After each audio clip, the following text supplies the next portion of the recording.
fasiləsiz pedaqoji iş stajım. 50 ildir müəllim işləyirəm. Gələn il tamam olur. Yarım əsrdir.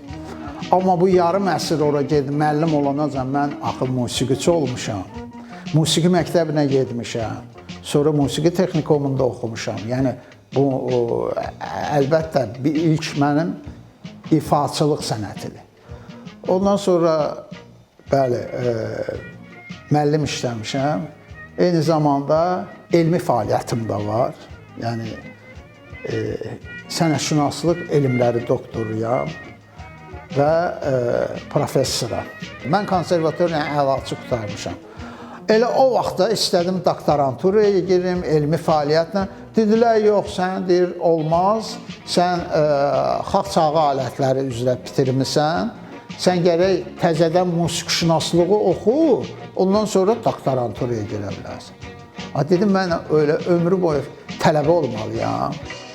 5 il musiqi məktəbində, 4 il musiqi texnikumunda, 5 il konservatoriyada, indi təzədən bir 5 ildə oxuyum ki, ixtisasımı dəyişim ki, mən elmi fəaliyyətlə məşğul olum. Bunlar hamısı süni Sovet dövründə də var idi. Arada bir olmadı.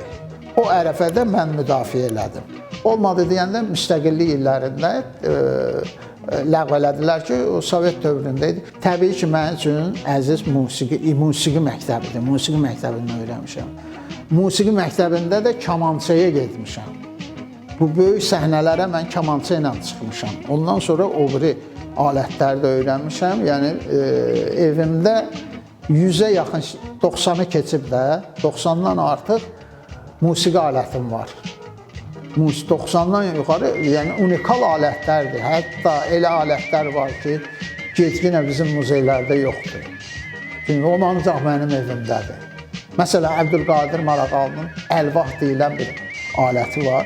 Mən doktorluq müdafiə eləyəndə idiofonlu alətlərdən yazmışdım. Özən səsli deyirik Azərbaycan dilində, o həmin ifadəni belə təqdim edirik. Yəni, o əlvah haqqında oxudum, Əbdülqadir Maraqalının risalələrini, getdim, onu götürdüm, yazıb da hamısını, quruluşu necə olub, Allah rəhmət etsin. Getdim, onu bərpa elədim. O da evindədir, mənim evimdədir. Başqa heç yeri, kimsədə yoxdur. Kimsə də istəyir, düzəltsin, ən çətini birinci idi. Birincini düzəltmişəm, qoy olsun hamı. Yəni, demək istəyirəm ki, bir çox alətlər var ki, yəni mənim evimdə o alətlər, zəngin kolleksiyam var. Elmi fəaliyyətimdə də mən orqanoloq aliməm, bayaq dediyim kimi, yeganə elmlər doktoruyam bizim ölkədə. Orqanologiya, belə deyək də, alətşünaslıq deyirlər, aləti tanıyan, bilən. Beynəlxalq dildə də orqanoloq, orqan alətdir də, yəni görmüşsünüz də, o kilsələrdə də, onun adı ilə götürülür. Onun prototipi, ərğan deyiblər. Nizami Gəncəvinin əsərlərində də ərğanın kimi təqdim eləyir. Yəni bizdə də olub o alət. Prototipi, bu indiki orqandır. Və o sahəyə məşğul olan alimlərə də orqanoloq deyirlər. Bax, mən indi əsas orqanoloqam. Amma bunu ilə yanaşı, Azərbaycanda bütün milli, nə qədər ki bizim milli musiqilərimiz var, hər biri haqqında mənim tədqiqat işim var. Yəni, muğamla bağlı dərsliyimiz var. Konservatoriyada da, incəsənətdə də o kitabdan dərs veririk. Yəni, praktiki də bilirəm də, yəni uşaqlıqdan muğam çalmışam. Sonra rəqs sənəti ilə bağlı araşdırmalarım var. Ondan əlavə aşıqşünaslıqla bağlı bir neçə monoqrafiyam var. Bir dənə də deyil, bir neçə monoqrafiyam aşıqşünaslıq mövzusunda.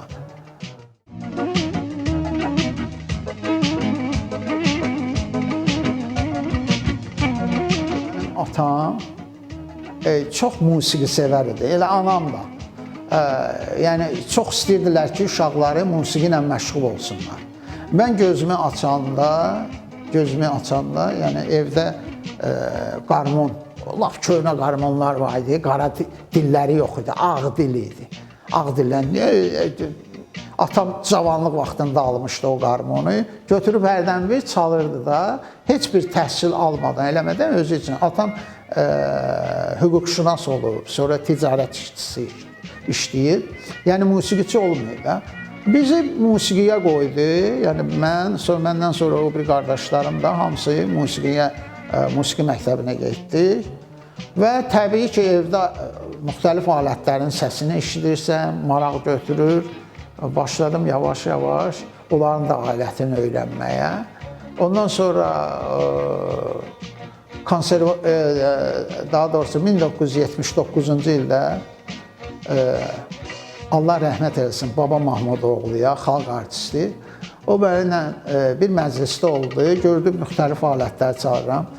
Dedi ki, səninlə işim var, sonra görüşdük. Dedi, folklor ansambl yaratmaq istəyirəm, sən də musiqi rəhbəri ol.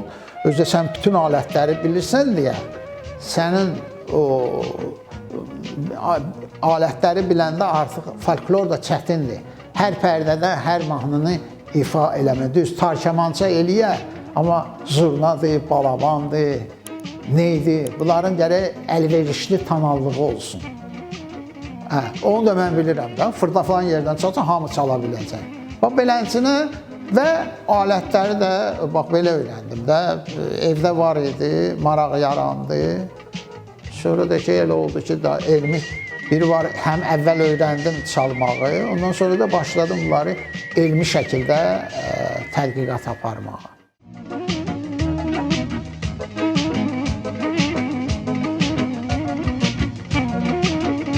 Mənim üçün ən gözəl musiqini mən sevirəm də. O istəyir xalq olsun, istəyir bəstəkar olsun. Xalq yığışıb mahnı yazmayıb ki, hamı bir yerdə yığışıb bir dənə mahnı yazmayıb ki, hansısa mənim kimi, sənin kimi bir başqası musiqi sevən adam, musiqi hissi, duyğusu olan adam ifa eləyib onu. Musiqiçilər də deyib, nə gözəl mahnıdır, ifa eləyiblər. Yəni, o anonim olduğundan, adı bizə gəlib çatmadığından biz onlara deyirik ki, xalq mahnısı. Bugün o qədər gözəl bizim bəstəkar mahnılarımız var ki, adam elə qulaq asanda çoxu da deyir ki, bu elə bir xalq mahnısıdır. Sevdikləri mahnıya deyirlər, elə bir xalq mahnısıdır. Yəni, mənim üçün fərqi yoxdur. Yaxşı mahnı olsun, yaxşı musiqi olsun, mən sevirəm.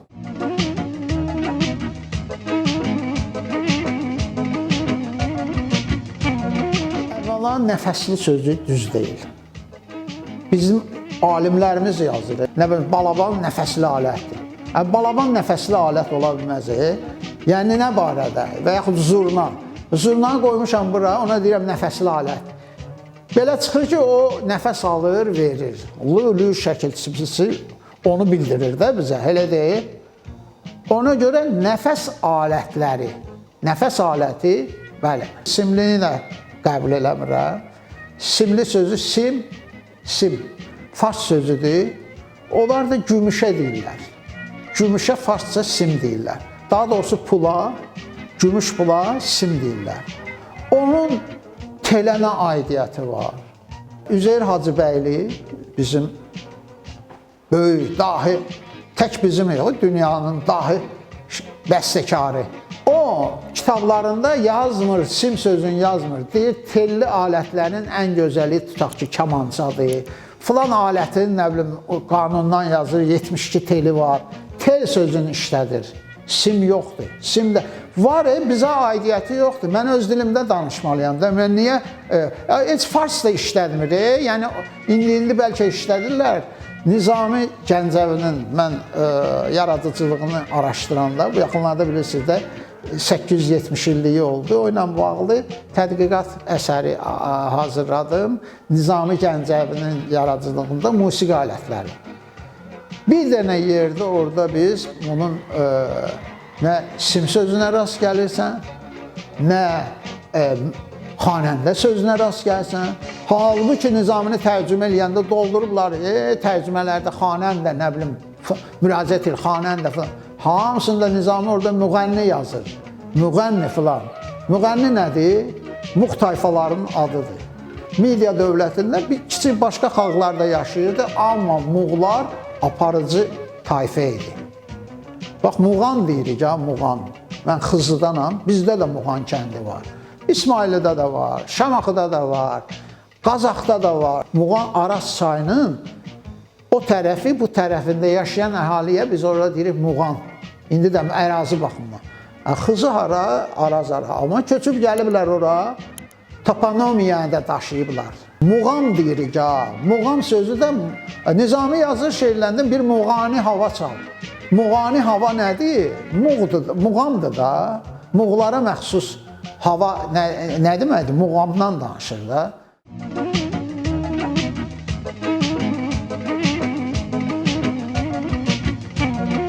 Azərbaycan muğamları mükəmməl muğamlardır da. Qoy qardaşım, incisinlər məndən.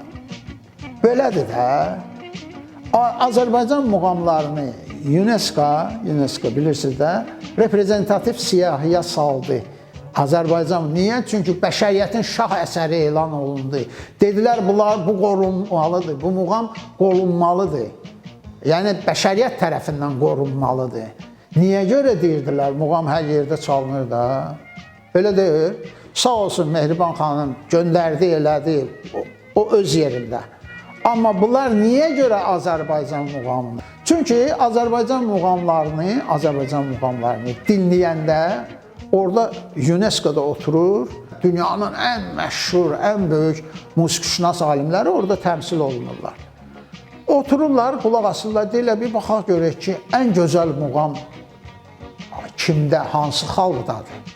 Rast belədir ki, bütün ölkələrdə ifa olunur. Muğam bütün Hindistanda da var, Ərəbistanda da var, Türkiyədə də var, Özbəklərdə, hər yerdə var da.